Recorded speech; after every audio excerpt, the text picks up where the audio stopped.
আমাদের আজকের গল্প ভীমে ডাকাতের বট। গল্পটি লিখেছেন হেমেন্দ্র কুমার রায়।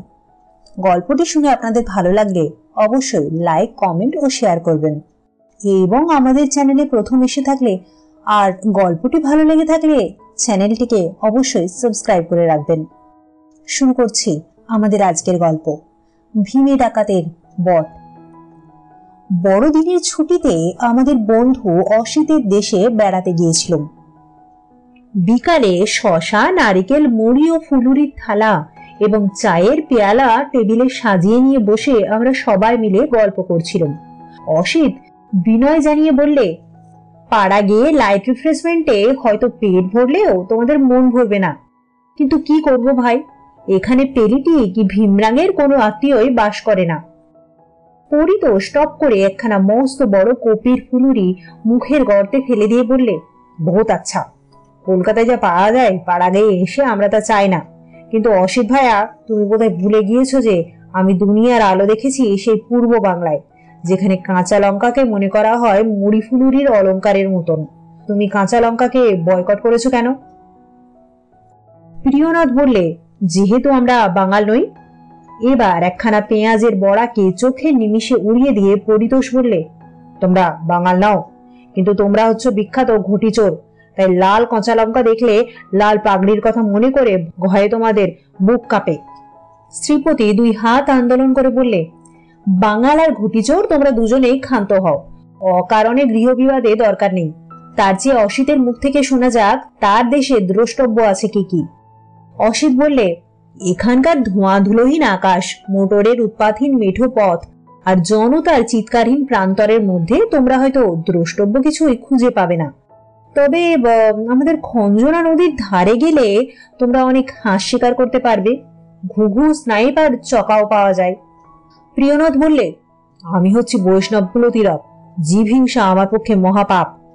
পরিতোষ বললে, তুমি হচ্ছ ভণ্ড দি গ্রেট, আমাদের দলে তোমার চেয়ে মুরগিখোর আর কেউ নেই। প্রিয়নাথ বললে, হতে পারে, মুরগি ভক্ষণ করা নিধন করা এক কথা নয়। শ্রীপতি বললে, আহা হা, আবার বাক্যযুদ্ধ কেন? প্রিয়নাথ কেন শিকারে যেতে চায় না আমি তা জানি। বন্দুকের শব্দ শুনলে তার পেটের অসুখ হয়। কিন্তু সে কথা থাক, কি বলছিলে অসিত, এখানে দেখবার জায়গা কিছুই নেই? অসিত একটু ভেবে বললে, দেখো, এখানে একটি দেখবার বিষয় আছে বটে, কিন্তু তোমরা সেটাকে হয়তো হেসে উড়িয়ে দেবে। আমি বললাম, কেন? তোমরা হয়তো বলবে সেটা মোটেই দ্রষ্টব্য নয়। তবু সেটা কি শুনতে ইচ্ছা করি। ভীমে ডাকাতের বট গাছ। বট গাছ তো পথে ঘাটে ছড়াছড়ি যায়, কিন্তু এই বট গাছের নামটা ইন্টারেস্টিং বটে। এর কাহিনীও কেবল ইন্টারেস্টিং নয়, থ্রিলিং। পরিতোষ বললে, আরো 2 ডজন ফুলুরির অর্ডার দিয়ে কাহিনীটা তুমি আমাদের কাছে বলতে পারো? তথাস্তু। অসিত বলতে লাগলো, নবাবী আমলের পর বাংলাদেশে তখন ইংরেজ রাজত্ব শুরু হয়েছে। খালি ইংরেজ নয়, দেশ জুড়ে তখন ঠগি, ডাকাত আর বোম্বিটেরাও রাজত্ব করতে আরম্ভ করেছে। দূর দেশে যেতে হলে লোকে তখন প্রাণ হাতে করে পথে বেরোয়। সেই সময়েই এই অঞ্চলে ভীমে ডাকাতের নামে সবাই তখন থরহরি কম্পমান। তোমরা সবাই নিশ্চয়ই বিষে ডাকাতের নাম শুনেছ। বিষে ছিল অত্যাচারী ধুনির জম, কিন্তু গরিবের মা বাপ। তাকে অনায়াসেই বিলেতি ডাকাত রবিনহুডের সঙ্গে তুলনা করা যায়। ডাকাত হলেও বিষের মধ্যে উদার মনুষ্যত্বের অভাব ছিল না, কিন্তু ভীমে ডাকাত ছিল সম্পূর্ণ উল্টো ধরনের মানুষ। গরিব বা ধনী কারুকেই সে ছেড়ে দিত না। কেবল ডাকাতি নয়, নরহত্যাতেও ছিল তার উৎকট আনন্দ। শোনা যায় 2-1 আনা পয়সার জন্য সে অগুন্তি মানুষ খুন করেছে। সাধারণ ডাকাতরা টাকা পেলে মিছামিছি খুন খারাপি করে না, ভীমে কিন্তু আগে করতো খুন, তারপর নিত টাকা কড়ি। যে কালীকে পুজো করে ভীমে ডাকাতি করতে বেরুতো, সে কালী মূর্তির গলায় আর কোমরে সে পরিয়ে দিয়েছিল আসল নরমুণ্ড ও কঙ্কালের মালা। কালী ঠাকুরের হাতে সে নাকি প্রতি রাত্রে নিত্য নতুন মানুষের রক্তমাখা কাঁচা মাথা ঝুলিয়ে দিত। বনের মধ্যে এক ভাঙা মন্দিরে সেই ডাকাতে কালী আজও বিরাজ করছেন, কিন্তু তার ভীষণ অলঙ্কারগুলো অনেকদিন আগেই খুলে নেওয়া হয়েছে। ভীমের চেহারাও ছিল নাকি ভয়াবহ। তার মতন লম্বা চওড়া লোক কেউ কখনো দেখেনি। আর তার রঙও ছিল মিশমিশে কালো। সেই কালো মুখে তার টকটকে লাল চোখ দুটো জ্বলতো আগুনের ভাঁটার মতন। তার মূর্তি দেখলে লোকে ভয়ে মূর্ছিত হয়ে পড়ত। ভীমে ডাকাতের অত্যাচারে এ অঞ্চলে লোক চলাচল যখন বন্ধ হয়ে গেল, অনেকে যখন দেশ ছেড়ে দেশান্তরে পালাতে লাগলো, তখন এক সাহেব এলো সেপাইদের নিয়ে তাকে গ্রেপ্তার করতে। কয়েক মাস ধরে বহু চেষ্টার পর ভীমের দলের কয়েকজন ধরা পড়ল বটে, কিন্তু ভীমের পাত্তা পাওয়া ভার। বিপদ দেখলেই সে তার রণ পায়ে চেপে হাওয়ার আগে উধাও হয়ে যেত। রণ পা কি জানো? দুটো লম্বা বাঁশের লাঠি, তাতে আছে পা রাখবার জায়গা। এই রণ পা ছিল বাংলার সেকেলে ডাকাতের ভারী আদরের বস্তু, কারণ তার উপর চড়ে তারা এক রাত্রে 50-60 মাইল পথ অনায়াসে পার হয়ে যেতে পারত। রণ পায়ে উঠে ভীমে যে কোথায় সরে পড়তো তার খোঁজ আর কেউ পেত না। কিন্তু সাহেব ছিলেন মহাবুদ্ধিমান। একদিন ভীমে সদল বলে এক গ্রামে ডাকাতি করতে গিয়েছে। এমন সময় সাহেবও সেখানে এসে পড়লেন সদল বলে। সেপাইরা বন্দুক ছুঁড়লে জন কয়েক ডাকাত মরল বা জখম হলো। বেগতিক দেখে ভীমে রণ পায়ে চড়ে লম্বা দিলে। সাহেবও তার ঘোড়ায় চেপে তার পিছু নিলেন, কিন্তু কিছু দূর যেতে না যেতে সাহেবের ঘোড়া গেল ভীমের রণপার কাছে হেরে। খানিক পরে ভীমে ডাকাতের টিকিটি পর্যন্ত আর দেখা গেল না। কিন্তু সাহেবের চোখ বড় সাপ। তিনি দেখলেন ধূলি ধূসরিত পথের ওপর দিয়ে চলে গিয়েছে ভীমের রণপার দীর্ঘ রেখা। সেই চিহ্ন ধরে তিনি এগুতে লাগলেন। মাইল 4 পরে রণপার চিহ্ন যেখানে শেষ হলো সেখানে দেখা গেল যুগ যুগান্তরের পুরানো বিপুল এক বুড়ো বট গাছকে। অত বড় বট গাছ দেখা যায় না। তার গুড়ির বের প্রায় 24-25 হাত। সে গুড়ি আর শত শত ঝুড়ির ওপরে ভর দিয়ে এই একটি মাত্র বট গাছ তখন অনেকখানি জায়গা জুড়ে ছোটখাটো অরণ্যের মতন দাঁড়িয়ে রয়েছে। আর মোটা মোটা প্রত্যেক ঝুড়ি এক একটা আলাদা গাছের গুড়ির মতন শিকড় গেলেছে মাটির ভিতরে।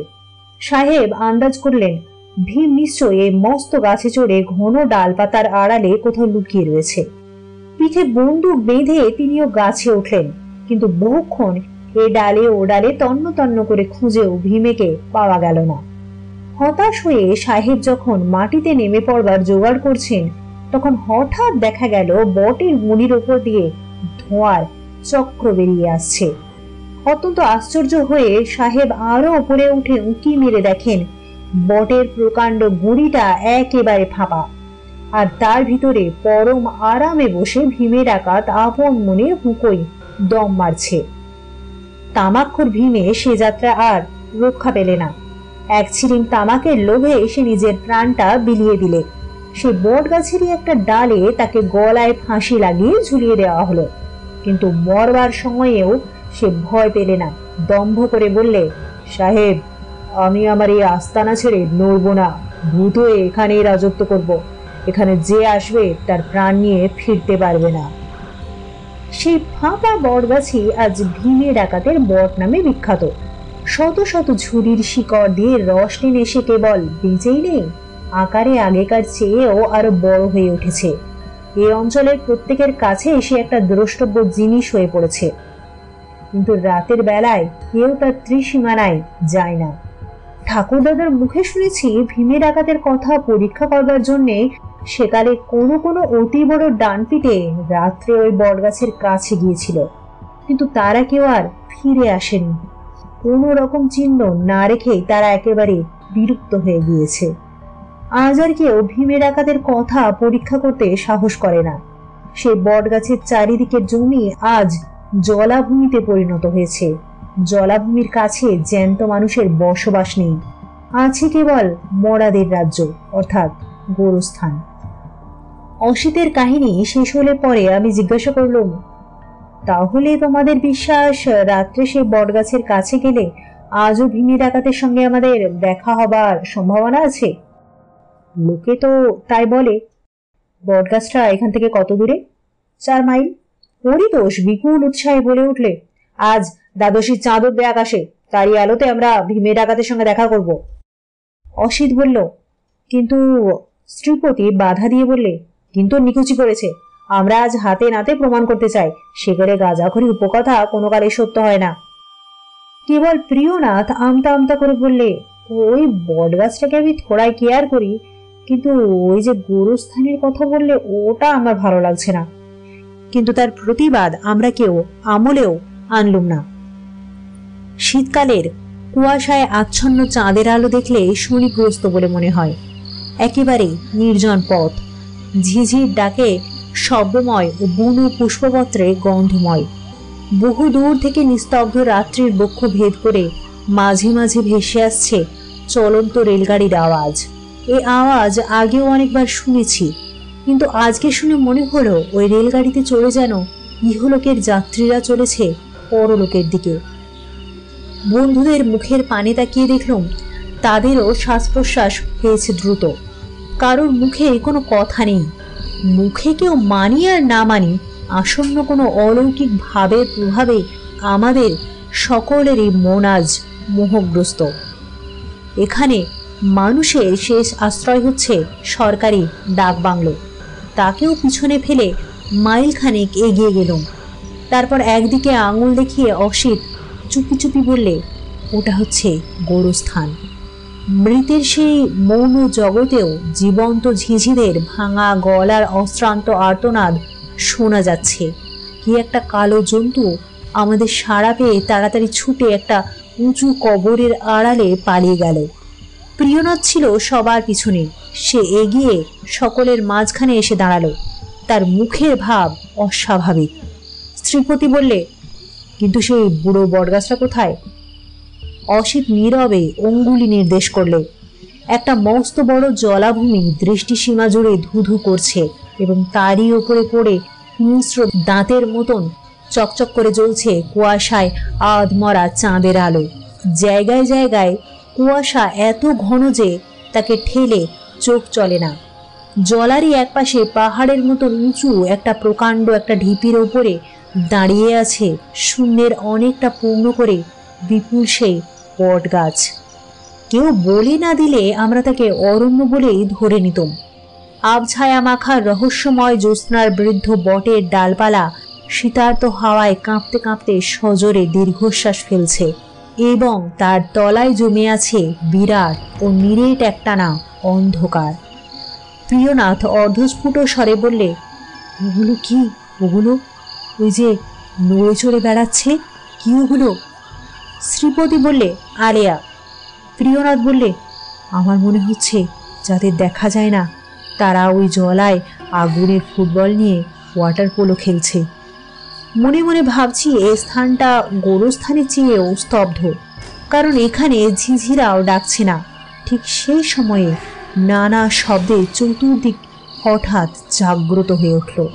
প্রথমে চিৎকার করে উঠল বিকট স্বরে এক পাল শেয়াল। তারপরে কোথা থেকে চেঁচাতে লাগলো 3-4টে পেঁচা এবং তারপরেই শুনতে পেলুম মাথার উপরে একদল বাদুড়ের ডানার ঝটপট শব্দ।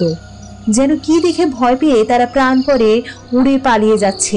প্রিয়নাথ সচকিত কণ্ঠে বলে, ওহে, এখানে দাঁড়িয়ে মিছিমিছি হিম লাগিয়ে আর শীতে কেঁপে কি হবে? এবার ফেরা যাক, আর নয়।